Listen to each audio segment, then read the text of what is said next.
Viewers, welcome back to Admire the Art of Business. Admire your host here. Before we even get to today's guest, I would love the people that always enjoying our discussions here. If you'd love to subscribe, whatever we are doing, you guys will not miss it. The guest that we've got today is called Oliver Maboreke. Oliver is our ZIMA New South Wales president. He is the New South Wales multicultural ambassador within the Western Sydney Community Forum since 2011. This guy has been in the community and doing community-based programs, both in New South Wales and Victoria. But you know what, guests? I'm not going to be talking a lot about this man because today we've got him here with us. Oliver, welcome. Oh, thank you, Admire. How you doing? How are you? It's great to be here. Great to be here. It's Definitely. good now, finally, we have to sit down, Definitely, yeah. We've been planning about this for a long time now. Yeah, I know, yes. Definitely, yeah. It's a pleasure that when we've got these kind of platforms and people like you manage to get, time to sit down and really, come and explain what you're doing and everything else, Yeah. It's always a pleasure, definitely, yeah. Thank you very much. Okay. I tried to tell our viewers exactly who is Oliver, but you know what? I said, you're going to do that. Do you want to give us just in brief the things that you're involved in? What do you do? Okay, look, I do quite a few things, but it's part of my heartbeat. So, like you said, I'm actually a multicultural ambassador for New South Wales and working through the Western Sydney Community Forum. So basically, I represent the multicultural community in Western Sydney around issues to do with what affects them, their aspirations, and all sorts of things. And so every year, we get to host what is called the Zest Awards every year. We just had them last week. So that's where we celebrate all the community work that's done in Greater Western Sydney, and many people get awards and all sorts of things. And it's and these are Zest Awards. The Premier of Victoria, the Premier of New South Wales is actually our patron. All right. So it's a great event where nearly 1,000 people come together and celebrate the great things that happen in New South Wales, particularly in Western Sydney. And as you said, I'm also like a community advocate. I work with young people. I've been involved in soccer coaching. Oh, right. Especially from my time back in Zimbabwe. But I think most of people would remember me from my time when I was in Victoria. Right. I coached one of the most successful teams in Victoria, which was called Zim Gala. I like that. Most successful one, eh? Yeah, very successful. Six years we won the Zim Pride soccer tournament, and that was one of the greatest achievements of my life. And I've also been part of the leadership in Victoria. Before I moved to New South Wales, I was actually part of the Victoria Zimbabwean community leadership. And one of the things that I think I helped support happening was the pioneering of the Shona Ndebele language school, wow, which is now quite huge in Victoria. I understand now they've actually got now almost 5 campuses running through in Victoria. Wow. And that's something that I really want to bring down here to New South Wales as well. And I'm also a gospel musician as well. Yeah. And as I said, look, and I'm really passionate about my faith. I'm a Christian and I love my God, and I'm a gospel musician. I've got about 3 albums to my name, and I run a global movement called I Have a Praise, which is basically a group of people across the world that support are like-minded to me, that support the propagation of gospel music and music in general. And I also run mentoring and leadership development program, and I've also got my company, which I run through it, which is called I Have a Global Links, and I've actually pioneered or authored a new methodology for success and training, which is called the ZIMA methodology, which comes from my middle name. Right. So it's made out of my middle name. So that methodology actually speaks into how, as individuals, whether business, social, whether as maybe couples at home or young people, how we can actually develop and grow ourselves in whatever we want to aspire. So that's basically some of the things that I've done. Yeah, Oh, God, here in man. Australia. You do a lot of things, eh? Yeah. Oh. How do you have all the time to do all these things, juggling up things? I think it's just a God-given talent, I guess. I just God-given passion, a God-given mandate. So I always try to to find time to do these things. Apart from also giving time to my family as well, which is very huge for me. But I think sometimes when you're passionate about something, you always find time to do it. Beautiful, beautiful. And you spoke about you've been in Victoria, right? Yeah, And within the thick and things of the community. definitely. Yeah. You come again to New South Wales, Yeah. right? How many years did you spend in Victoria? I was in Victoria for about 10, 11 years. 11 years. Yes. And how long have you stayed in New South Wales? So I've been in New South Wales since 2012. Ah, right, Yes. right. That's over 10 years So, again yeah. in there. Yeah, nearly. Yeah. But you 10 still years back. find yourself in community-based program. To Yeah. me, that's quite exciting in there. It is. It is. As I said, it's a passion. It's a Yeah, passion, yeah. and it's something that was inculcated in me. From when I was growing up through some of the things that I used to to see my mom and dad do in terms of supporting communities, and also through my church, how we supported communities, and how just the little support that you give to communities actually makes a huge difference. So for me, that's the inspiration there. So I think this is almost like part of my DNA. I don't think I can't do without this sort of thing. Yeah. Okay, okay. You mentioned that in Victoria you started, among other people, the language school in there. Yeah. Like how many students did you start with that? And what was the inspiration in there? I think I'll give credit. As I said, look, I was part of the leadership then, but I think the people that really pushed this way, I think I remember Mr. Gatti. He was quite influential in this program. I think the numbers were very few, probably around maybe odd 5, 10 children. But I think through the work of, as I said, people like Mr. Gatti and a few other people that drove this vision, I think this just grew and many people started to take part in it. And then I think what was important was actually the parents really appreciated what was happening and they began to support the program as well. So once you get the parents to buy into the program, it actually became quite easy. So I think, as I said, that's been the success blueprint of Victoria in terms of the Shona and Ndebele language school. Okay, so predominantly they just teach Shona and Ndebele. Yeah, Shona and Ndebele, yes, that's basically to promote our languages from our cultural heritage. Yeah. So the campus said now they've got like 5 campuses, right? Yeah, from what my understanding, Yeah. They now got campuses. So what's happening is that what has happened is that they through funding, through state government funding, they managed to get state government funding. They now are able to actually get this campus either through various schools or community centers to actually do this work. Okay. And I think volunteer teachers and volunteer like administrators for the schools are also maybe given some kind of allowances to drive this program. Oh, nice, Yeah. nice. But are all the centers are all in Melbourne or they're in different towns within Victoria? From what I understand now, it's now grown to statewide now. Oh, wow. Yeah. Okay. Are you also trying to get that also? Because we've got another language school in here, I know that, but are you pushing that too? Yeah, I think I'll give it to even some of my forefathers here in New South Wales that have tried to push this program. I think one person that comes out is Mr.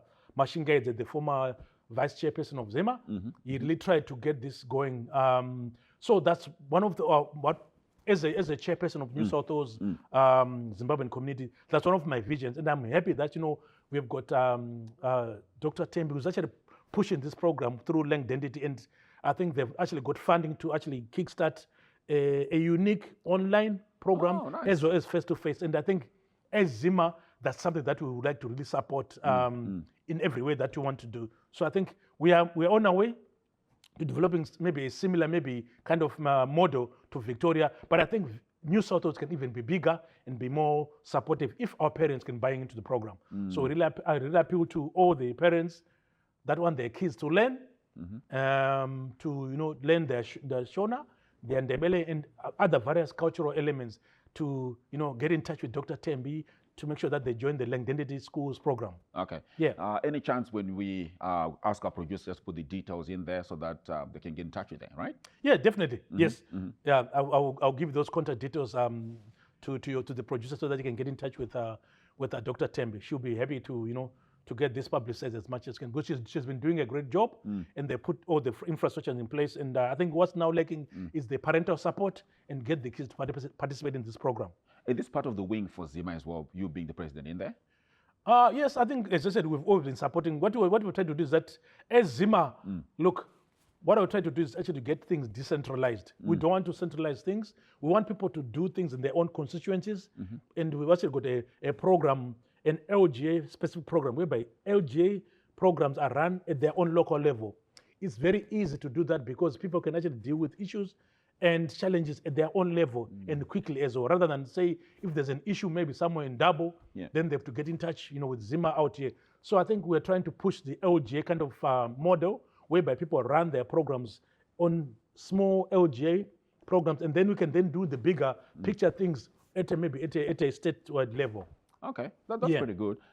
So for ZIMA, in terms of activities and helping the community, is it just in Sydney? Because we know New South Wales is big, eh? Yes, definitely. How far are you going in terms of supporting people who are not in Sydney predominantly? Yeah, that's, as I said, for me, that's one of the biggest mandates that we initially started off when my predecessor, Gladys Maseko, came into office. We said that we want to make sure that people understand that ZIMA is not for Sydney only. ZIMA is basically a peak body to represent all Zimbabweans across the state. So I understand that there are some people that have got their own little, organizations in different regions. That's perfectly fine. But what we're trying to say, it's actually an advantage for us to actually maybe now ascribe to this bigger body called ZIMA, but at the same time still do your own things. Because what happens is that we actually can be able to attract even state government funding to do bigger programs. So I think what we've done is, in this tenure of my office, we are doing a regional drive. We're trying to get people from the regions to give us representatives from each region of New South Wales. Those people automatically go into the ZIMA executive board. So they will represent the regional issues, so that everything that we discuss in any particular region is actually brought to the executive council, and we can then try to plan even programs across the state. And I think at the moment, I think we're making headway into Orange. We've got somebody who's been pushing that in there. We're also pushing into Tamworth, Wagga Wagga. So we're making steady progress. But then I think the challenge has just been that, look, I think for a long time, ZIMA has been perceived as just a Sydney thing. But then I just want to let people know that, it's not a Sydney thing. It's a statewide thing, and this is for all of us together. Yeah. So if a different regional town wants also to join in like that, how do they also get in touch with you? No, they simply just get in touch with me. They can by calling me or calling any of the committee members. And they said we don't want to take away their independence. It's just made of just having just a representative from either one or two representatives from their group to be part of the big ZIMA program, so that when you apply for funding, it's easier. We just apply as a bigger group, and then we get much more funding to then support the other groups across the states. Yeah. That's a good structure. When we get the regional guys in there to the New South Wales peak body, you tell me, at a national level, do we have more like a peak body for Zim Australian guys in here that you guys all subscribe to? Actually, I'm quite happy to say that this year I'm actually part of the pioneer group that has started. We now have a National Association of Zimbabweans Communities. So we actually got a board which consists of all the chairpersons and former chairpersons from different community organizations across Australia. So what we're in the process of doing is that now we're sort of streamlining the process, and every Zimbabwean community association across Australia is going to be linked to that peak body.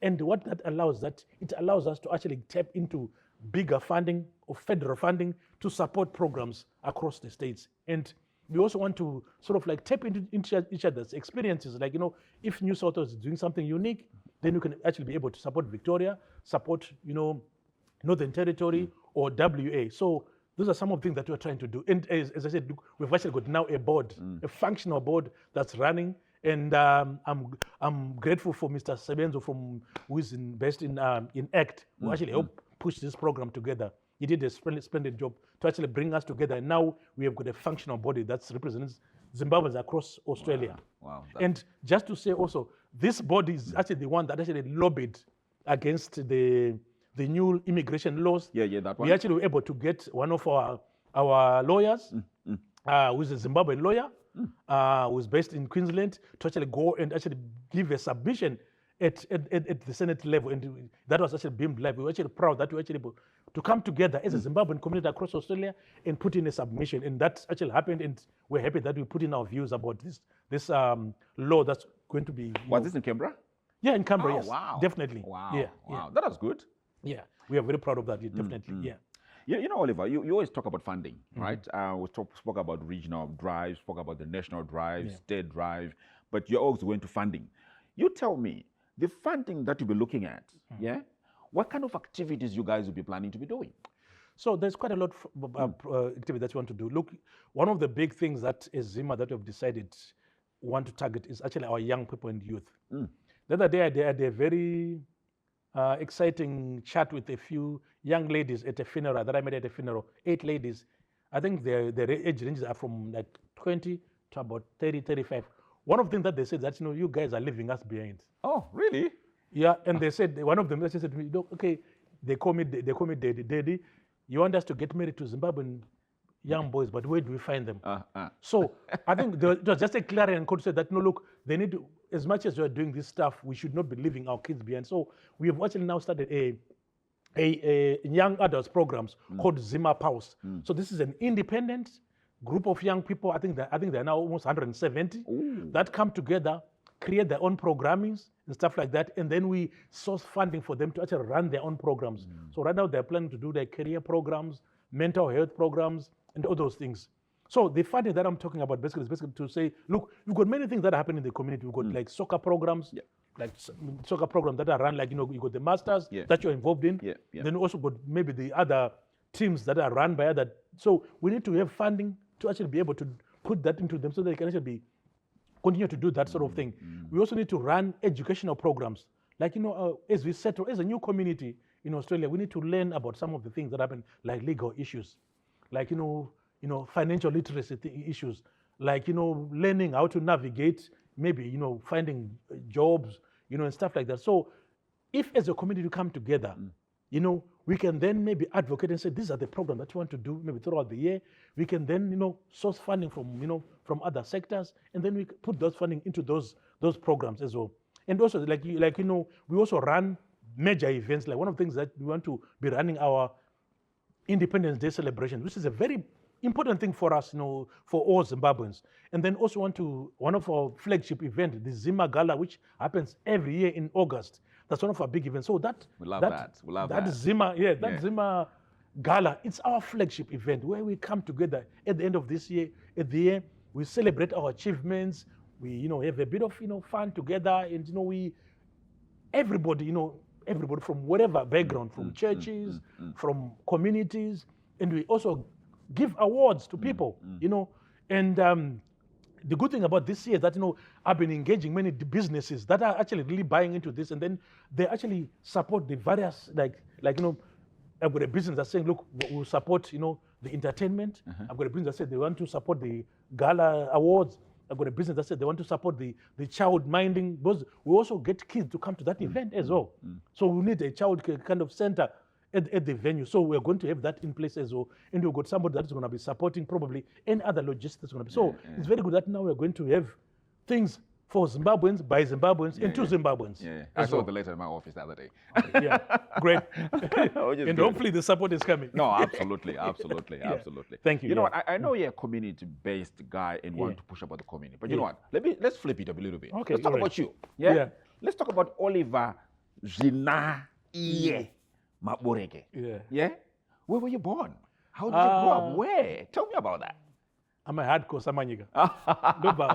Samanyika. Really? I was born in the eastern districts of Zimbabwe, Manicaland, Wonde Valley. I'm very proud of that. My early life, I actually grew up in the rural areas. I used to stay with my grandmother in the rural areas. Only moved to Harare, I think when I was maybe going to about grade 5. Okay. Yeah. So moved to Harare, and then went to school there, went to primary school, Green Grove Primary School, went to high school. Went to one of the most prestigious boys' high school. Oh, I love then that. Okay, in okay. Zimbabwe, Which one is that? Churchill Boys High School. Ah, were you Churchill? I'm a Churchill Buru. Yeah, Ah, definitely. right, gotcha. So I love that, because one thing I love about that school is that, look, it made one of the biggest vision of that school was making men out of boys. When you leave that school, you are supposed to be a man, men for the ages. So I'm proud that, among the kind of classes that I went through, I believe I was turned into a good man. We learned so many things. I played rugby, I played soccer, which was I was good at. Yeah. So we got to learn about things. I did try a bit of pipe band, but I couldn't. Oh, did you? Okay. Yeah, but I wasn't good enough, Okay, so I just left it. Okay. So Okay. yeah. So yeah, problem. And then after I left school, look, I was a bit. I didn't want to go to uni. Oh, Yeah, really? because Why? Prior to when I was in lower six, we used to do a program called School on the Shop Floor. So I School on got the an Shop opportunity, Floor. School on the Shop Floor, which was an experience whereby kids go into workplaces to learn about things. So I used to be always passionate about media. Right. So I got an opportunity to go to ZBC. So I got to experience working Radio 3. Okay. And I'm happy that I got mentored by one of the greatest broadcasters, Admire Taderera. All right. Got to present, a few programs. And one of the things that I got to present was actually, I think I remember one night when the legendary Hosea Singende was presenting his late night shows. I actually got to do a bit of 15 minutes of that. Oh, did you? Of that. And so out of that, I said, you need to come up with a name for yourself. So I called myself DJ Mabo Delight. So that's where the name Mabo Delight came from. Okay, So I did that. And then I also did some work at Radio 4. I used to do some radio plays together with Mike Samba to promote the legends, yeah. literary works, Zimbabwean literary works, like any Zimbabwean that we're producing, like books. We would do radio plays to promote the books. And then after a while, my dad didn't quite like me getting involved with the media because I think, look, for rather other reasons I want to mention here. Okay. To protect the innocent. Okay. So my dad was really big on education. So he insisted that I go back to school. So initially I couldn't get a place at uni because I'd skipped the previous year. Yeah. So I ended up going to a teacher's college. So I went to Mtare Teachers College. Okay. Did my teacher's diploma there, and then look, I worked at a school called Vumbunu High School. Yeah. And there I'm proud. Watsombo, Pure Books Watsombo. So I went there, and like being a community person, when I went there, I don't know, it just was in my blood. I started a unique soccer team that consisted of community people and my actual soccer team at the school. I think I still remember it was called the Vumbuni Crackers. Okay. It was such a successful team. We played around the area, and I think we used to go down Honda Valley and play games. And it was so you play with other schools or just playing with community teams? It was almost like a community league. Okay. Yeah, community league. Now, what they call zonal competitions. Yeah, zonal competitions. Zonal competitions. So it was community. But then it was great because it brought a sense of. I remember every time we used to play at the Vumbunu Stadium, the whole community would come, and the Sabogus, even the chiefs would come because it was bringing a whole community. That's when I realized that this drive to do community work was unifying. So then after that I ended up at after my college I went to work as a teacher at St. Faith's High School in Rusape. Really? In Rusape? Okay. Yeah, Madetere. Yeah. So there, I think that's where I peaked in terms of my work as a teacher and also as community work as well. Because what I did as well as there, we started a teachers' soccer team. Oh, God. What's about soccer team about you, man? Which involved even local people as well. Okay. So it was soccer team as well. I remember we used to call it, we used to nickname it Samanyemba. Okay. After, that song. That song. Okay. Yeah, and then I look, and it's because I was also very big and passionate about soccer. I coached the team, one of the most successful teams at St. Faith's as well. And I think most of my team that I coached together, the great friend of mine, his name is Evison Kapangazo, he's in South Africa. Okay. He's a great friend. We co-authored great teams during those periods that were at St. Faith, and most of them used to end up at the provincial levels, and but then because the stronger teams like Boys Eye. Yeah. It Was was that a always boys? it was always yeah. Mtare Boys Eye was almost like an academy. Oh, Those really? days it was very hard to go past. Every time it was either us, Marist, Yeah. or Mtare Boys Eye. Wow. So it was a bit of a competition. But I'm proud of the achievement that I made through those days. And also I then started a program for young people called through the Lions Club of Rusape, Right. called the Leo Club. So we used to do charity work. And one of the things that we did is a unique program was that we started paying school fees for other students at the school. Oh, That could not- really? yeah, we started paying school fees for the other kids at the school, and that program grew. So to support the community, so do food stuff for the Program, community, yeah. and supporting the Jaro Jiri Center, which is nearby the center as well. We supported that as well. So yeah, and then I also ended up working as a provincial coordinator for an organization called Padari Men's Forum on Padari. Gender. Ah. Yes.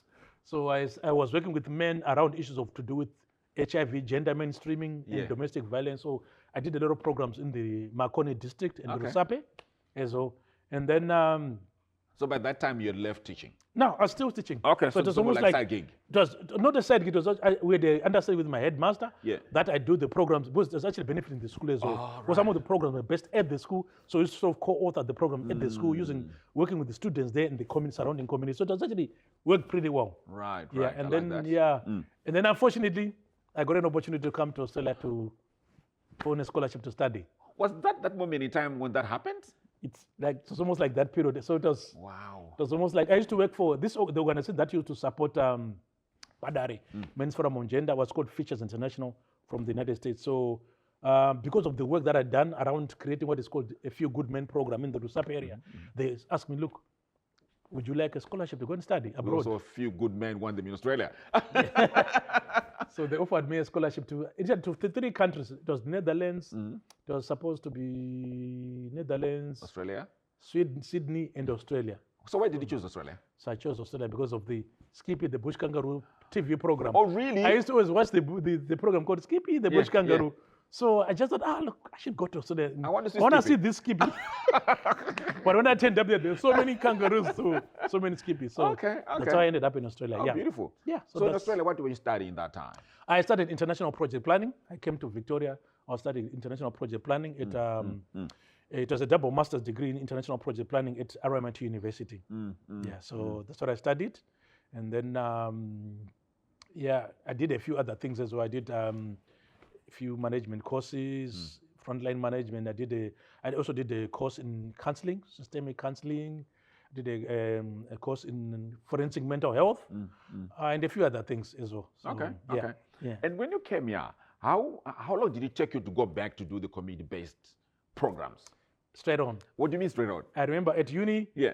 as students, there was always something to happen. So I think in my master's class, there was a guy who said, look, we do this stuff, we do some community work. So I just sort of because I used to be in the Lions Club in Zimbabwe, Rusape Lions Club, which is a charity organization. Yeah, it's under the When I national came one, to yeah. Victoria, I sort of looked for a Lions Club.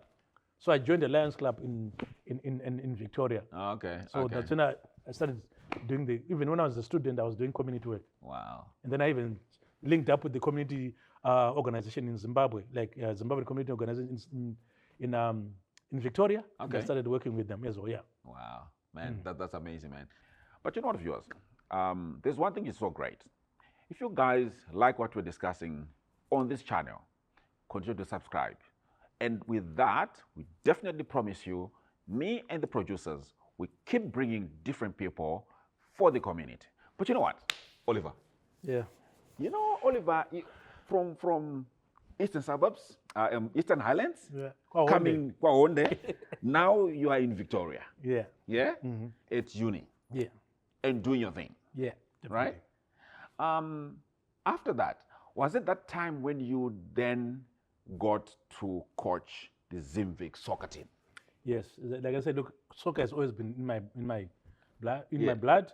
And actually, when I was back home in Zimbabwe, I actually did help coach the combined under-20 schools team for Mandekaland. Oh, for the whole province? For the whole province, yeah, I was one of the coaches for the whole province.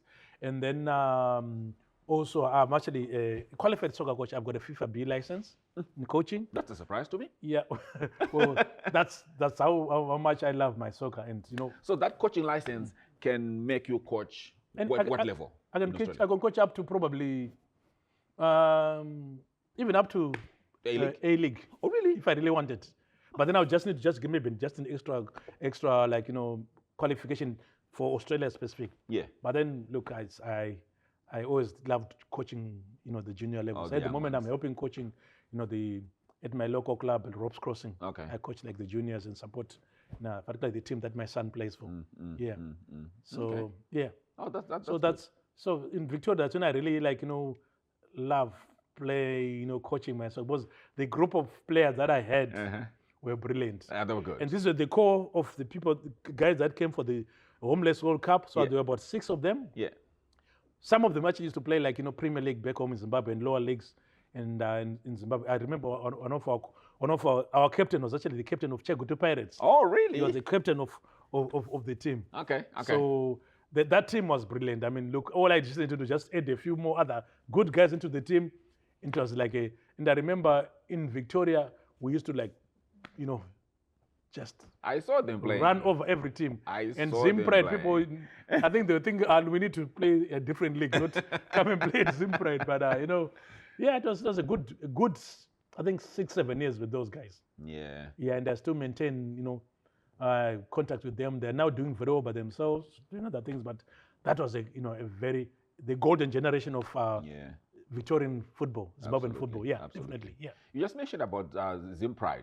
How many Zimbabweans used to gather together during Zim Pride? Do you have the numbers? I'll tell you, Zim Pride was the thing. And unfortunately, something happened, then. But I'll tell you, I think things happen. I remember the Zim Pride that you had in Victoria. I think it was 2018. 2018. I think over the 3 days, I think we had over probably 6,000 Zimbabweans that came to watch the game. And it was such a thing that brought families. People used to travel from Darwin. I know. From families, Perth. Yes. Perth, to come and come together for the love. And it was not just for the love of the game of soccer, but just for the love of just coming together as a community. And so, look, my dream, my wish is that we go back to that level. And we're at a very small point where actually we're going to get probably bigger funding. I remember we're talking about getting bigger funding from the corporate body in Australia. I can't mention the names now. But then, something just happened that sort of derailed the whole process. But, hopefully we can take it back to that again, because it's very good for our communities, for our young people to come together and our families to come together and, be the Zimbabwean that we are. Yeah. I think I can't speak on your behalf, but because you're the president of ZIMA now, and you're also sitting on the national peak body, I'm sure you guys can be in a position to push that. Yeah, we're trying to push that. What we're trying to do is trying to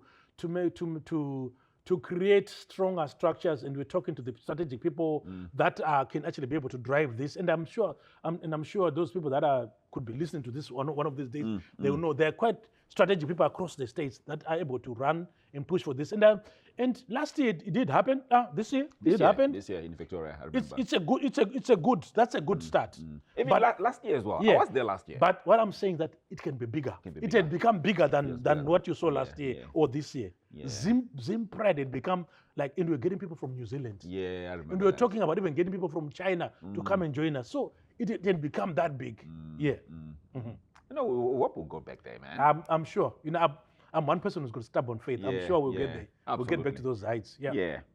Talk to me about the African think tank and the African Professional Association, New South Wales. You are involved in that. Yeah. So the African think tank. When I was in Victoria, I was invited by a few African colleagues to sit on the African think tank board. So this was basically a group of Africans that came together and supported the state government around policy, supporting policy and informing the government around what sort of policy they should be, directing towards Africans in general. And it came about particularly when we were having challenges with, new migrants, refugees that are not having issues with settling. So we came together as initially as 12, but I think now it has actually expanded. So this was just a big body of Africans to inform the government, state government, and also federal government around issues to do with Africans. So before they make a policy about Africans, we were sort of the people that actually, they contacted us, asked us for our views, and then we we made policy submission towards that. So that's basically what that was all about. Wow. And then the African African Professional Associations, Yeah. APA, that's a national body as well. But I'm involved with the APA here in New South Wales. Okay. It's basically a big body of professionals in different professions. So we just support each other around engaging and promoting training and supporting in terms of professional development and pushing the African agenda in people that are in different professions. Yeah. That's pretty good. Yeah. All right. You, the ZIMA New South Wales president. Yes. Talk to me. When did your tenure start? Well, we elected into office in November last year, November 2023. That's when we got into office. Okay. So my tenure is supposed to run for 2 years. For 2 years? Yes. What are we looking at in 2 years? What's your vision in there for us as Zimbabweans in New South Wales? So my vision as the chairperson or the president of ZIMA is to bring more Zimbabweans together. And I also want them to take the view that ZIMA is not for Maboreke or for anybody. ZIMA is for them. They inform what they want to do. And my vision was also to actually to bring together different sectors of the community, particularly business. We are looking at propping up the business forum whereby we get businesses run a business expo on their own and promote businesses that are run by Zimbabweans. The vision is to say Zimbabwean business for Zimbabweans. So I've got a few friends that are Jewish, and a few friends that are Greek and so. What I've seen with those people is that they are very supportive of each other. Before a Greek person finds a plumber from anywhere, they first of all look for a Greek plumber to come and support them. So the money, the economy circles around them. It stays within the community. That's something that's a mindset that I really want to push into our own Zimbabweans. That look, if you're looking for an electrician, find a Zimbabwean. If you're looking for an accountant, find a Zimbabwean. So currently at the moment, we are being funded by a Zimbabwean business person to revamp our website. Okay. It's going to be bigger, better, but it's also going to be a bit commercial. We're going to have a Zimbabwean businesses advertising continuously on that website. Right. It's also going to have a Zimbabwean business directory, Zimbabwean organization. So all the churches, Zimbabwean churches in New South Wales are going to be there. So anybody who's maybe coming from Zimbabwe or coming from anywhere wants to join a church or find a church, they'll just go on the website, click, find a church, and they'll find any church, whether they're AFM, Zayoja, FIF, or they're Catholic or Methodist, they'll be able to find a church and an address. So anybody wants to get mortgage support, they will click then, they will find somebody, a mortgage broker from a Zimbabwean background. So what we're trying to promote our development as Zimbabweans, because once you get the money circulating among us, we prop up our economy as a Zimbabwean and also help grow our wealth. It's part of this wealth creation that we want to create among our people. And then secondly, they said, I also want to drive the participation of our young people. Right.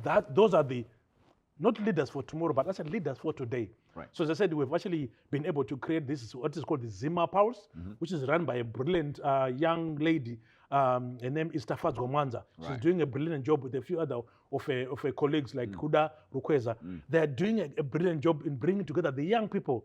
Because sometimes, you see, I think what we've done, maybe the mistake that we've made over the years, that, us adults, we are like, dinosaurs. We do things, sometimes that doesn't resonate with these young people. Okay, yeah, but when you give them the platform to shine and do their things, they will do it. So I'm finding that by giving them the platform to run their own programs, and then we support them maybe by sourcing funding, they're actually able to thrive. So even you find that even this year's gala event, there are going to be more participating by young people because we allowed them to that platform to participate as well. And one thing that I also mentioned that, one of the things that I want to also promote is actually maybe our cultural heritage. You find that on our upcoming ZIMA website, which hopefully will be live before the gala, there's going to be directory for musicians.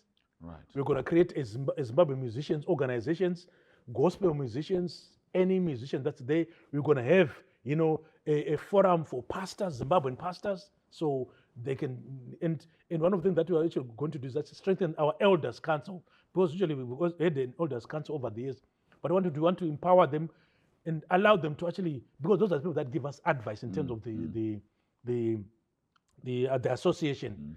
But even bigger is that we want to reach out to the regional areas. That's one of my biggest, vision. I really want to reach out to people that are in the regional areas and get them involved, because there's a lot of things that's happening in Orange, Tamworth, Griffiths, everywhere. So we want to get we're not such a large community. I think probably we're about 7,000 odd Zimbabweans, in New South Wales. And if you were to come together and do stuff together and do programs together, we tend to have a bigger and better impact. So I really want to appeal to my brothers and sisters in the region areas, please to get in touch with us and be part of this movement whereby we come together and work together and support each other in terms of programming. Wow. Yeah. That's a big vision in there. Yeah. I'm very passionate about it. Look, as I said, I'm a big believer. I call myself, I've got stubborn faith. Okay. And I believe that sometimes when you believe, you act upon it, and everything falls into place. It does. Yes, definitely. That's beautiful. Yeah. Let's talk about the Zim Gala coming up is it August? August 24th, yes. Okay, the 24th of August? Yes. Right. Tell us what you've prepared for the community. So my Zimbabwean family, I want to call you family, brothers, sisters, aunts, uncles. I want to call upon you to come to this Zim Gala, because this Zim Gala is our flagship event, which brings us all together as Zimbabweans. So this year we're going to have a unique gala.